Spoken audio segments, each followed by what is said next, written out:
I might try and dim the lights. I might try and find where to dim the lights. So there's nothing around here. Nothing around here. Oh, let's try this. We'll drop it to level 4. Okay, level 4 does nothing. Level 5 does nothing. Level 6 does nothing. Off does something. Okay, we got there. Thank you very much, Harvey. Thank you very much, the UCL Dataviz Society, for inviting me to speak today. Can I have a show of hands for those who are in the Dataviz Society, please? So there's actually quite a few guests here today, which means that we've got some potential new members of the society who need to sign up. Okay. Theo might be making you the off guy the rest of the session. We'll try and get through this. Anyway, thank you ever so much for giving up your time today for this this talk, and we'll have a chat later on as well. It's not just me talking today. But the design of time is a topic that I've been looking at over many years, because it's something that I feel is the quintessential quality of data visualization. It's the ultimate story form, in a sense. And when you start to unpack the different ways that we can show data that has a temporal element, there are so many methods that have bloomed and developed and emerged over time. And as many of us will know, data viz is not a discipline of the 90s and 2000s. It's been going for hundreds of years, arguably. And so over that time, more and more new methods and derivatives and variations have sprung out. And what I want to do in this session is go through a collection of different methods organized by these 6 different notional groupings based on the general thing that they are showing or the kind of construct that they are based upon.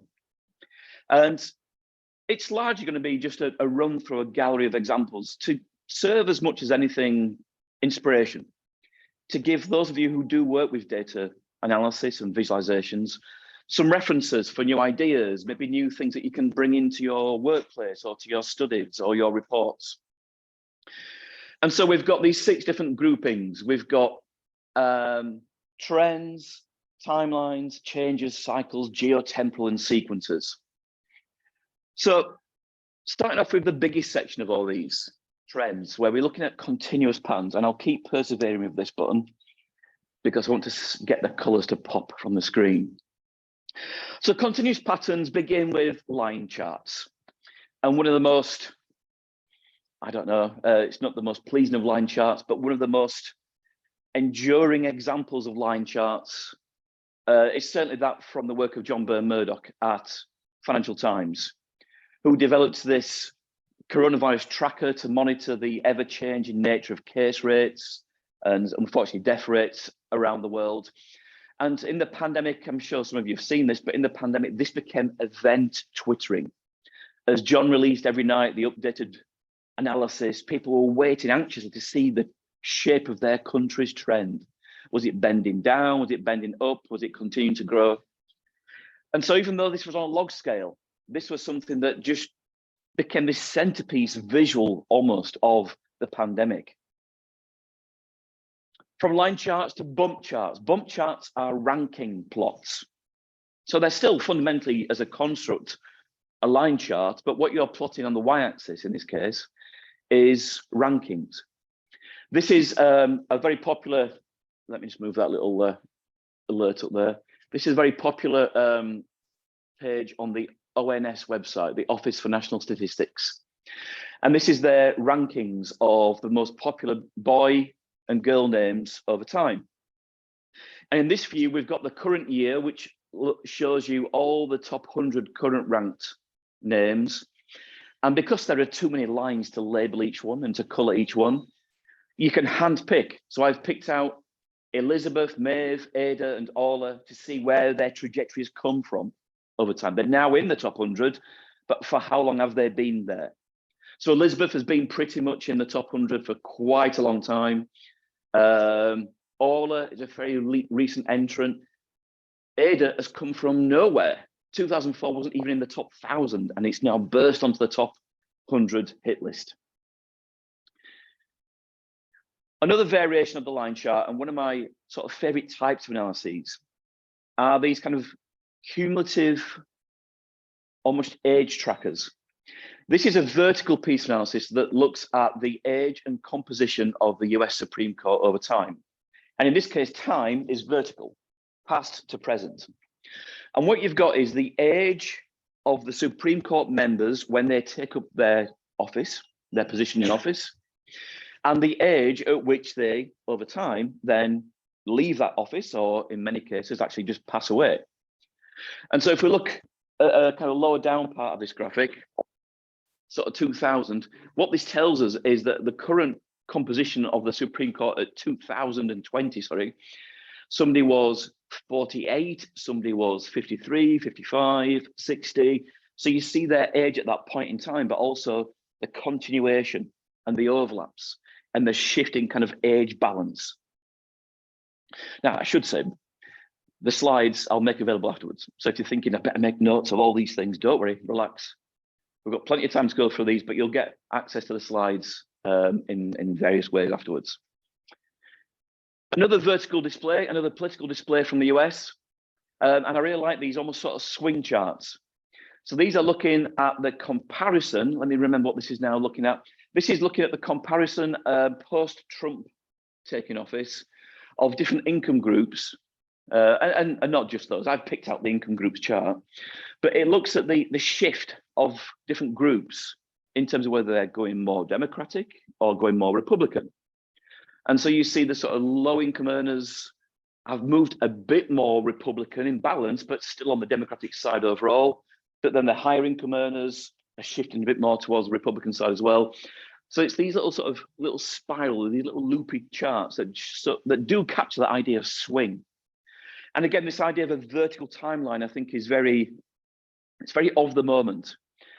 I think partly because we are now so familiar with the idea of swiping down mobile displays.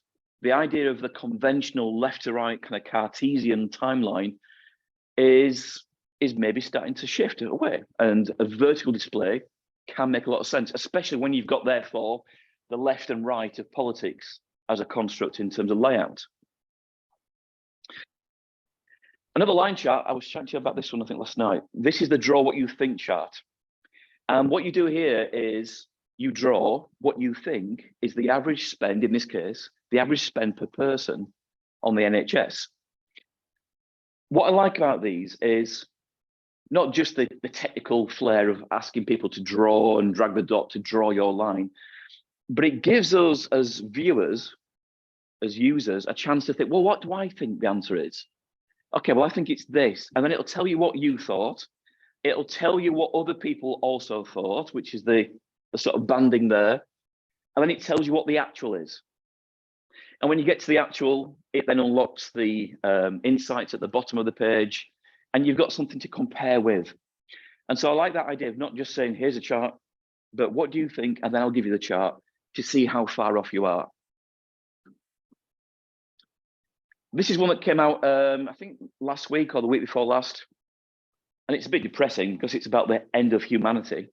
But this is the doomsday clock and how the predictions for the current state of humanity's prospects has shifted over time. Now, I can't remember which body it is that judges this notional time before 12 o'clock, which indicates if you're closer to midnight, humanity is on the verge of ending. And if you're a bit further away, we're in a good place. So we're in a good place in 1991, the end of the Cold War. And since then, things have gone to crap, really, because we're getting ever closer and closer to this notional sense of midnight. And a few weeks ago, the body that determines the doomsday clock time said that we are 90 seconds to midnight. So, yeah, it's all good. Now, this one, I'm going to try and get some black quickly. So this is a connected dot plot. Sorry, a connected scatter plot. And the idea of this is it shows two quantitative values for a thing and how those two values have changed over time. If you imagine a yard and a snail crawling across the yard and it leaves a trail behind it, this is what these charts do. So this is looking at two things. For the Super Bowl, thank you, sir. For the Super Bowl, this is going back a few years now, so 2014 actually. For the Super Bowl, the vertical axis is the price of the black market tickets, the average price. Horizontally, you've got the availability of tickets on the secondary black market. And we start off with January the 6th. So at that point, there were 3,000 tickets available, and the average price was about $3,500. And then day by day, those two values are tracked and how they've changed, got more available, got cheaper, got less available, got cheaper right before the actual Super Bowl itself. So it's a hard thing to initially get your head around. But when you do, there's a lot of interesting insights can emerge, not just from individual points, but the general patterns and the direction and that meaning. Thank you, sir. More recently, the Bank of England's monetary policy report. This is a chart called a fan chart, which essentially shows you what's happened with a line and then where that line might go forward through this sort of spread fan of projections. So this is the CPI, the Consumer Price Index, I think it stands for. And here's where we are in the most recent report at the kind of end of Q3 2022. So that's where the levels are, and this is where they expect it to go. Now, the thing about the Bank of England, their projections are always positive, they're always down, and they're always quite wrong. But here we get a sense of where it's likely to go in their thoughts, and then the less likely bandings up and down from that central pathway. The candlestick chart, also known as the OHLC chart, opening, highest, lowest, closing. This is used often in finance. It's essentially a box and whiskers plot. And what you've got here for each day in the stock market, looking at the FTSE 100, you've got 4 measurements that indicate what was the price when the stock opened, what was the price when the stock closed, what was the highest it got to, and what was the lowest it got to within the day. Now, the reason why I show this is also because to an audience that's unfamiliar with it, it might be quite hard to grasp. But for those working with this in stock markets every day, they see it time and time and time again. And they become so accustomed to the meaning of those shapes that there's a whole new language spun out of this. So this chart shape, which happened on that day, is called the shaved bottom, where the opening price is as low as it gets. You've got the shaved head, the grey stone, the hanging man, the dragonfly doji. So all sorts of different descriptions, which shows you that even when you've got quite a complex chart, which takes lots of parsing, you can get there and you can start to learn the meaning. So still in the realm of charts that show uncertainties and projections and ranges. This is from 538. It's the popularity or unpopularity chart of US presidents. This is a few years old now, obviously, but we've got the central average of the disapproval and approval rate. And then the dots show you the spread of all the polls to give you a sense of how varied these readings are around that average. So it's a nice way to show, well, here's where things are likely to be trending, but let me also show you the variety of individual values that make up behind the scenes those averages. One of my favorite charts of all time, actually, this one, and it might look quite dull to the eye, and it's about tax. Good grief, what a boring subject. But this is about the different tax brackets that have existed in the US system. And what I love about this is I think it's, once again, the kind of quintessential demonstration of how charts can reveal patterns that a table of data would otherwise suppress. So every blue marker is a different level of taxation that triggers when you earn that much or above. And so we can see a story of the system and the complexity of the system that jumped from about 3 tax brackets then to many, but spread quite evenly. And then over time, you can see that the sort of center of gravity is lowering down. We've got so many little variations there, but then the highest tax level is about there. So if you're earning about $190,000, you'll pay the same tax as somebody who's earning $1.32 million. and then it simplifies down to 2, and then back up to 5, 6, 7. Nothing up there. The emptiness is a story. So there's all sorts of little subplots about the changing nature of politics in the US. From politics to swimming. These are year by year the different results that Michael Phelps achieved through his career. This was the lead up to his 2016 potential qualifying for the Olympics. And you've got a marker for every race result. Above the line indicates results historically where he's achieved this apparent threshold for qualifying, and those results below would have otherwise led him to not qualify. But again, there's stories there about how he turns up in the major events because all the medals are at the top there. The emptiness there because he didn't take part in that entire year because he was suspended. Loads of stories. And again, that's what all these do. They reveal stories.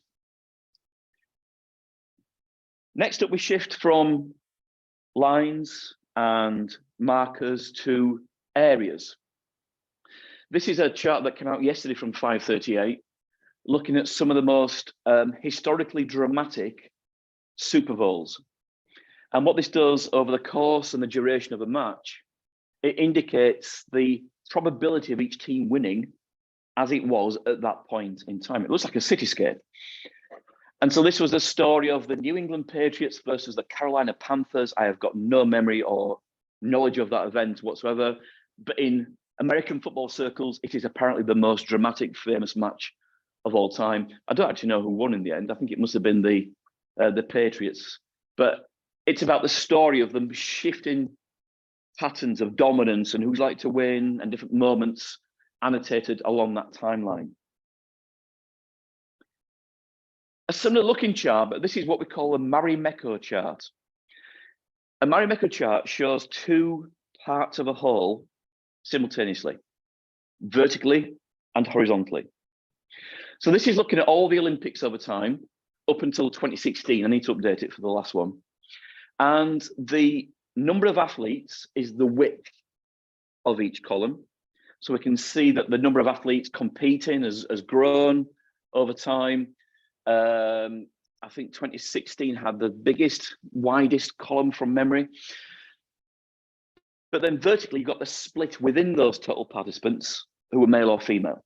So we can see the rise of female participation in the Olympics, but we're still not quite there with 50-50. In fact, I don't know what the subsequent Olympics would have looked like, but it might be a little bit closer, but we're still not there.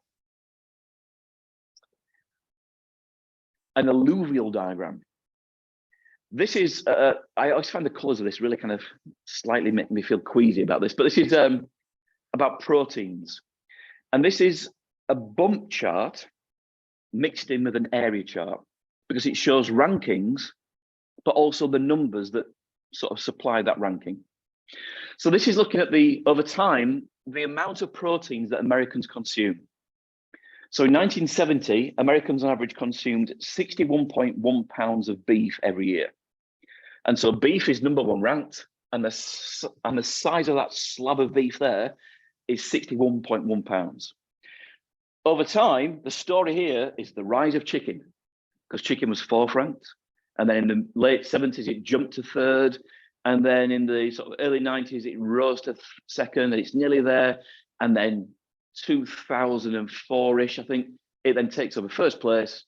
And now that's sort of set and established as a pattern. So once again, lots of things going on, but rankings and absolute numbers over time.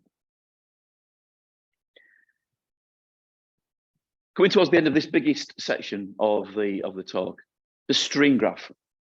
Stream graphs are not always encountered that much because they're very specific for certain pieces of analysis where you've got lots of concurrent quantitative activities, streams. This is looking at the different levels of refugees coming into the UK over time, how many at any given point, and from which countries, and which were the highest ranked and lowest ranked. So it doesn't have there's no notion of up or downness. So that's not negative values, it's just a spread of values. But that period there, around 2001 was when the most refugees were seeking asylum in the UK, the biggest slab. And at that point, Afghanistan refugees were the dominant sort of country of origin of refugees. More recently, we've had a lot of Syrian refugees, but that's just recently dropped to the second place because the Iranian refugees have now taken over the top there. What you can also see is that some strands end because there are no more refugees coming or recorded coming from those countries at that point in time, and they might then reappear. So there's lots going on, but it is the perfect method for something that when you dissect the alternatives, and this is one of the things about data viz, sometimes it's the least worst method, not always what seems to be the best method.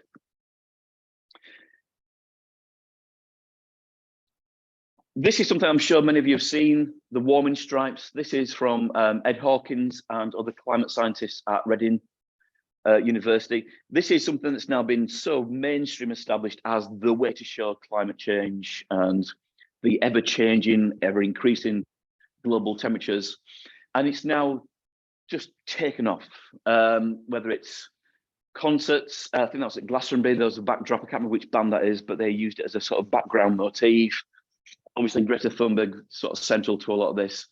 And this is using coloured stripes to indicate blue, reduction in temperatures, and red to show the increase in changes. And this has inspired lots of spin-off ideas, whether it's something like this, where you've got two different tracks. Scenario A, if we do X, Y, and Z. Scenario B, if we do nothing. And it just sort of shows you the different pathways that are available to us if we choose to take those. Now, the last method, I'm not sure how this will come out. I'm going to try, it might just end up in my ear, actually, thinking about it. Sonification. This is Alan Smith from the Financial Times. And Alan is one of many people who are sort of playing around with, and that's not fair, who are developing ideas with sound to portray data. And so Alan developed this tool to create a sonification representation of the yield curve, which you might think, God, that must be the most boring sound committed to tape. But this shows you the pitch and the note of the point in time when the percentage change has happened. And the more frequent that those changes happen, the more frequent the notes sound, and the more up the page it goes, the more scary the numbers are, the more sort of strained the sound is. Now, I don't think it'll play here. No, it's coming out of my ears. So I can hear it and it sounds really good. But check it out anyway. If you look up sonification yield curve, Alan Smith, you'll find it. But it represents an interesting, sorry, Alan, you're a bit loud there. There's lots of interesting experiments taking place right now with sound, and it's not just a gimmick. It is a really interesting extra sensory layer to think about showing stories, especially when its intention is almost to be an ambient background thing, where you only hear it when they need to be distressed by the sounds and the tones. And I've got another example later on, which I think I might play properly, which is, I think, one of the best demonstrations ever of sonification. Moving on. That's the biggest slab of examples. Next up, we've got timelines and discrete events. So whereas the first lot were about continuous trends and patterns, this is about moments, instances, events happening. Now, the first one is a really complex looking graphic, and it's really, really clever. And it's actually interactive, and it works better when it is interactive on the page itself. This is a variation of a technique called the parallel coordinates method, and it's essentially mapping all the, I think 538 members of Congress who are currently at this point of the analysis in the House, and where their careers have come from. So what college or school did they go through? What university systems did they go through? Did they even go to university? What did they do next? Did they go into masters, doctorates? Did they move into sport or business or science or religion? Did they then, in their mid-careers, move on to education, law enforcement, early career politics. So every strand is a person and it maps their unique career story. So it's a very complex looking tangled web, which in itself is a story. It means there isn't a single pathway to end up in Congress, but the clusters around there, that's lots of people who've been involved in business or management. Where's the media ones? Yes, there's a bunch of people there who've been in the media. So it's different unique stories of how you end up where they end up. A more conventional plot is a timeline, a simple timeline, a linear timeline. This is looking at the climate strategy publication dates linked to COP 26, I think it was. And so you've got the countries labeled with a marker at the date. There's no significance between, I don't think, actually, no, I think there is a Southern Hemisphere, Northern Hemisphere split there. Oh yeah, COP26, the clues in the title, Andy. You've got the markers of different continents there. And it's just saying when things have happened. And when you've got a lot of clutter, it gets harder to label, but that in itself is a message that there's lots of things around this area of the page. If you're next breaking, by the way, you're very welcome to abandon your duties. You got that there. But thank you. A different layout for a timeline. Again, a lot of these variations are not different charts, but different ways of using space and layout. This is from The Guardian, and it's a few years old now, but looking at all the sudden burst of resignations or sackings under Theresa May's government. And it's a spiral timeline, which uses space quite optimally. And it also goes from present to past rather than present, present to past rather than past to present. Because that's where the story is, the now. And then if you want to go down the page to see what's happened before, it's kind of secondary of interest, lower down. The unusual timeline. This is looking at, so strap yourself in for this, videos of US presidents giving their inaugural speeches are processed through an algorithm, stay with me on this, and it detects when in their speeches they've shown an emotion, whether it's through a facial expression or body language or the kind of tone of their voice. And every emotion that's detected is a little strand, a little branch, if you like. And if that emotion is positive, it bends upwards. And if it's negative, angry, sad, contempt, it bends downwards. If it's really obviously detectable, it's a long branch. If it's barely a little flicker, it's a small branch. And then over the course of a full speech, if it's on average quite uplifting and positive, the tree bends up, and if it's more negative, the tree bends down with sort of gravity. So this is not a conventional kind of linear timeline, but it's just different detectable moments in that time. The annoyance of this lady in Munich with train delays led her to stitch and to knit a scarf which plots moments of delays, cancellations, or on-time trains. So she's getting angry there, angry, my word, the fury of that period there. And to be fair, the train company bought this from her and gave loads of money to charity. But it's about qualitative measurements. So although they are numeric underlying this, it's cancelled, delayed, or on time. And that's the essence of a lot of these different kind of qualitative categorical displays, such as different types of legal action that Airbnb are facing. This is called a bee swarm plot. So every dot is a legal challenge, and then the colours indicate the different types or nature of those challenges, building up more and more as you get towards the right of that page. And there's similar method here from The Economist, looking at the different levels of sackings in the US, different sort of general industry types, and then the size of the bubble indicates the number of people who've lost their jobs, sadly. Gantt charts is something that many of you may be familiar with in a more sort of project management context. This is, again, looking at US presidents over time and when they were in office, how long they were in office for, when they left office, and how long they lived beyond their term in office. So this looks at how many presidents are alive at any given time, serving or former. So at this point in 1934, there were 2 presidents who were still alive. And you can see how long Herbert Hoover lived beyond his term in office. So another 31 years. So Gantt charts are about moments of when something starts, when something ends, and the sort of follow-on successions. Now, next slide. I'm a Liverpool season ticket holder, and it's not great right now. And it's been a long time since it wasn't great. And the last time it wasn't great was in 2016, 2015, 16. And I remember having such an emotional roller coaster ride this season that I wanted to put it into chart form. And these are kind of different Gantt charts that look at the process of a match unfolding. And this was a great night. This was 4-3 against Dortmund. But the idea is that when Liverpool concede, the score goes down. So the bars go down because down is bad and blue is Everton, and that's bad.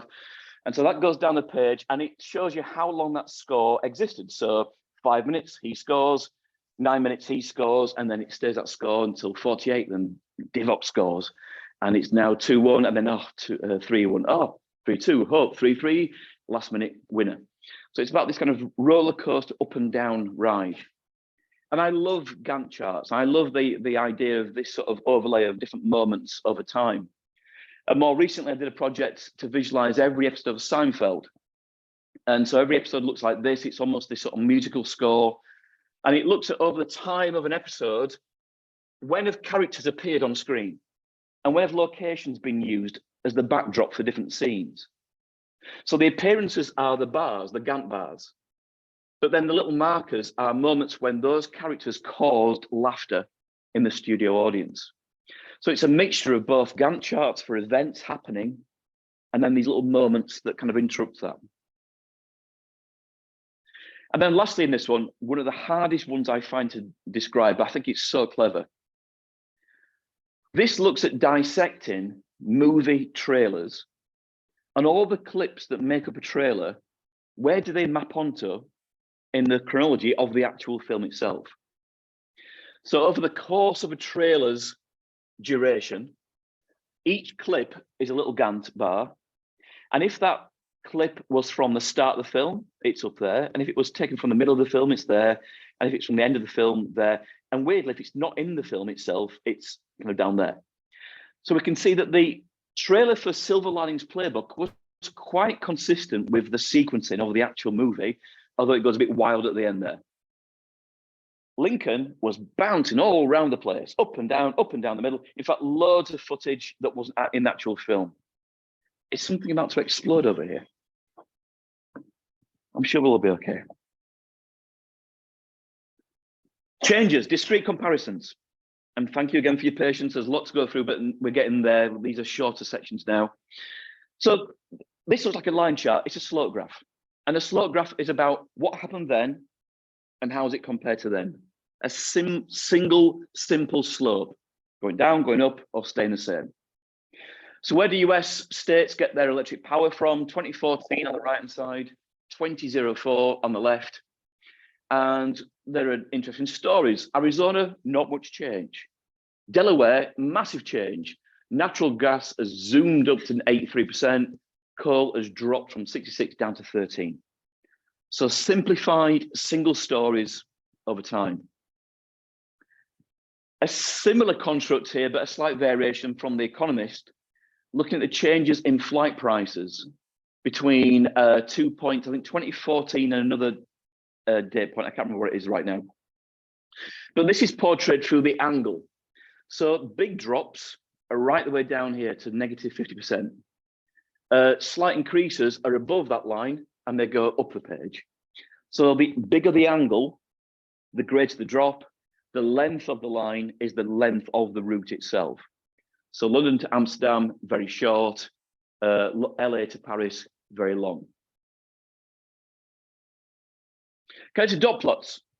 Comparing life expectancy for people who were born in 1930 with the grey dots and people who were born in 1960 with the yellow dots. So what you've got there is the connecting bar that shows you the size of the gap.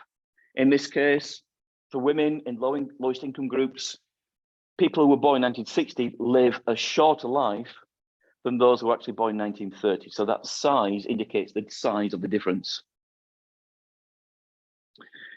Now, the most apparent way to compare one thing with something else is side by side.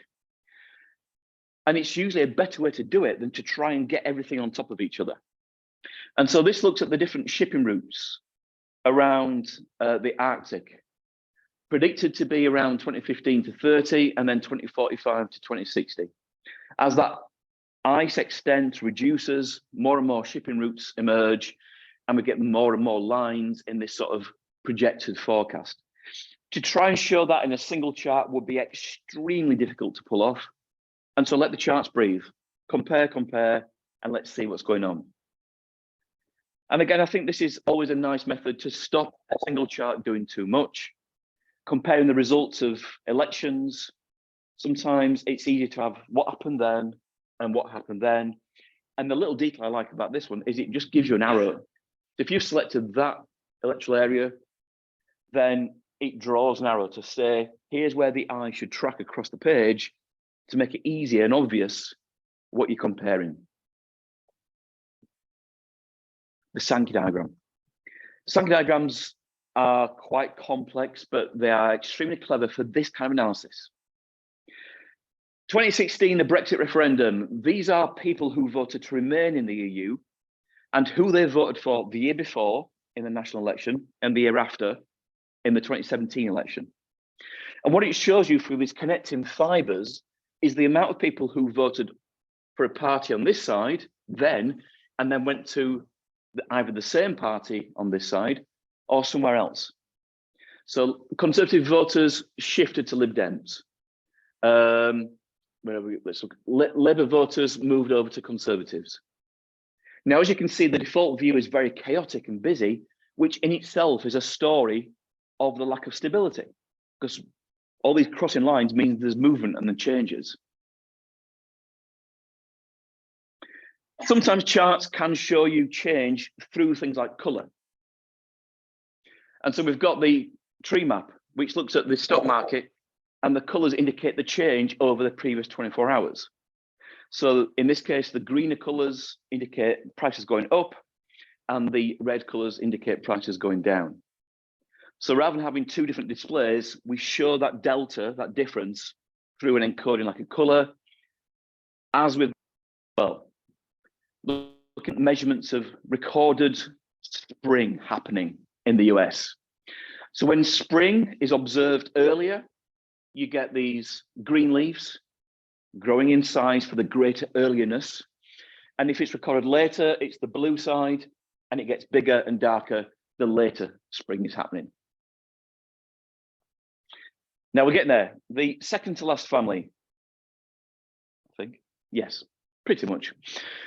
Cycles, seasonality. We've just talked about spring, seasonality and periodization. So another chart that Ed Hawkins was sort of made famous for was this spirals chart, which shows over time the kind of increasing month by month global temperature change. And when it gets about the 90s, we see this sort of dramatic spread happening. And this was extremely effective. It went viral. It was just an extremely effective way to show this sort of looping change. And it makes sense to plot it in a circular construct because it's continuous. And there's been lots of charts that use this sort of circular layout. There's one last year, January of last year, that looked at at that point in the US, Omicron was sort of taking hold.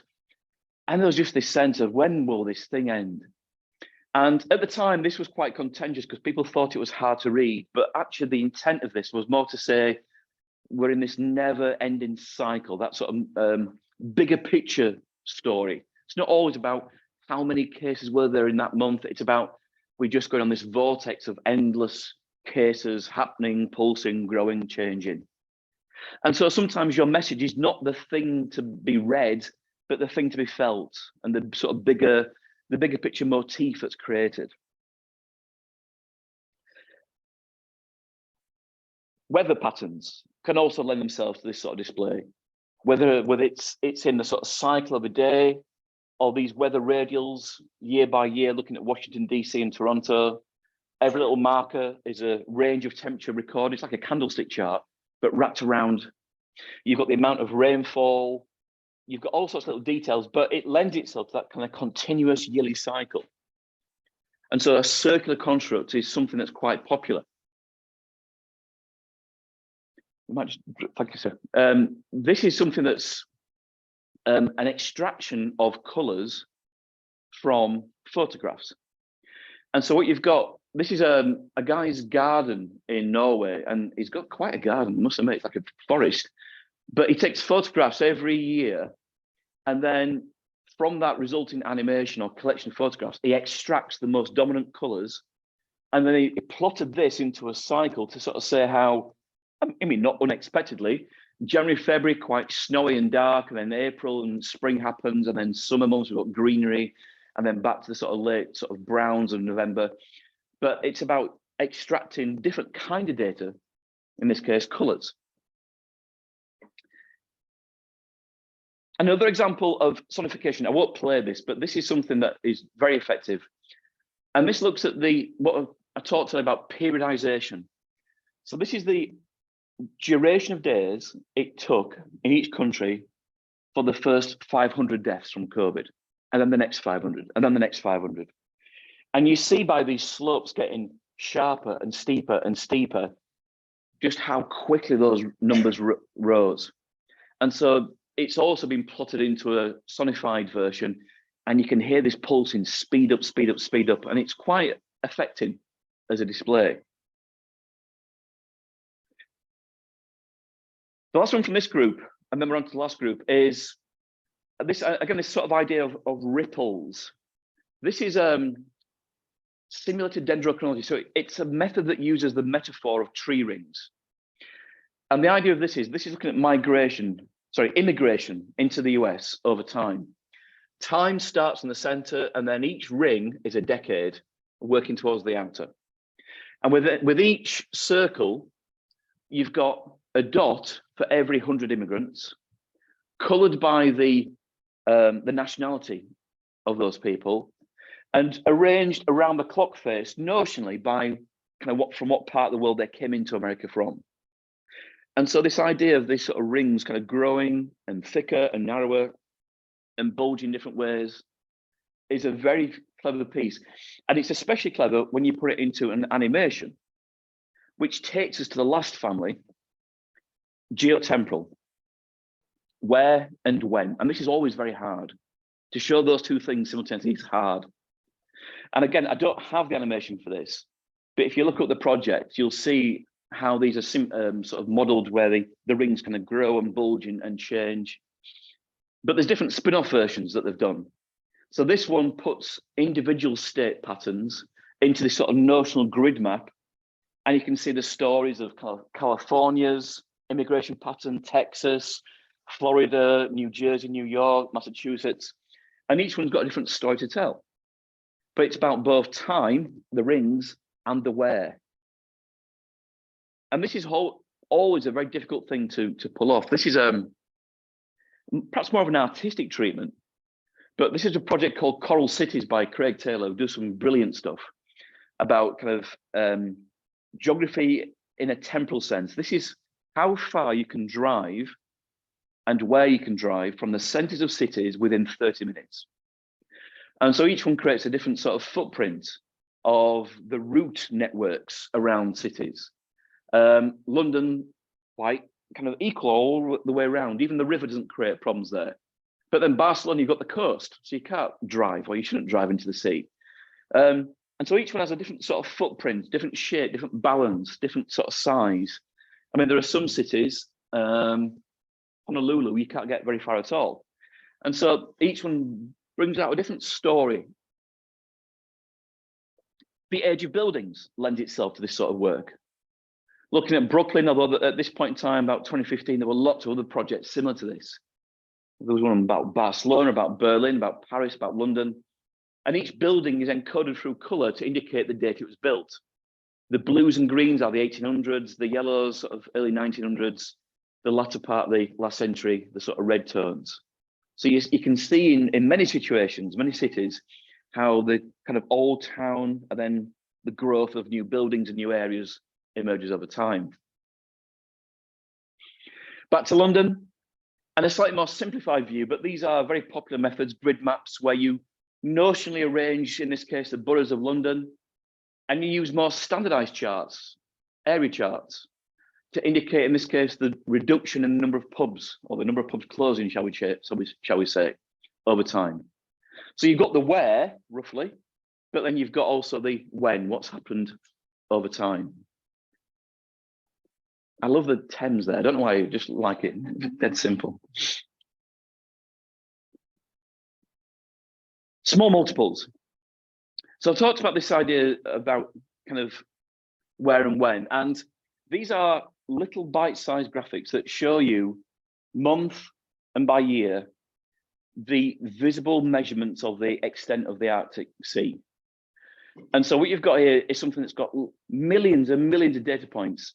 And it's not to be comparing little dots with little dots, but the bigger picture, the sort of shrinking and the pulsing, the shrinking and the pulsing. And this takes advantage of the eye's capability to quickly ascertain patterns at this level of resolution. And it's a precursor for, I forgot was actually the last section, sequences, movement and multiples.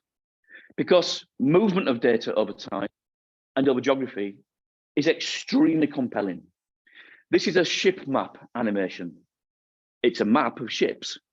And these are little dots of ships recorded in May 2012 around sort of North Sea, the Atlantic, Mediterranean, Scandinavia. And every little dot is on a story itself, on a journey. And so you can look at the individual dots. I don't know who this guy is crossing Spain, but I'm sure it's okay. You've got the main sort of routes around sort of North Africa, southern Spain, the channel there, extremely busy. You get the kind of bottlenecks there, but there's all sorts of stories about direction and clustering and the absence. And so it's one of those things that really does enrich the experience. A still view is fine, but it's the movement that adds that extra layer of understanding. And not all animations should be animated. Some of them are just too chaotic, but some do enrich the experience. Like the Berlin Marathon. If you don't want to take part in it, just watch it happening in fast pace. So this simulates the Berlin Marathon, and you've got the pack sort of spreading, these group at the front there, these poor people at the back there, thinking, wish they'd done something else that Sunday. And then you can put your time that you expect to achieve in. It shows you where you would be. Demoralizing, actually, if you're back there. You can filter for people come from a similar city and see all your fellow Londoners arrogantly running past you there. But again, it's that story over space and time. And these things help us relate to subjects. The amount of trees being felled in the Amazon. We often talk about things like football pitch sizes. Well, this shows you not just football pitch size, but also the speed of the disappearance of trees. You can imagine machinery extracting these different trees at that pace, at that speed, every day, relentlessly. It's relatable, it's scalable. And I talked before about one of the most affecting visualizations in terms of sonification. I'm going to try and play this. Let me try and just change my sound settings, because it's got a real impact. And when I first heard it, I felt quite suffocated by it. A little bit better.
Yeah, it's not accessible.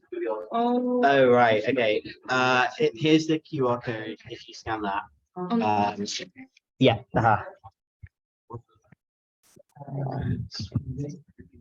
Yeah.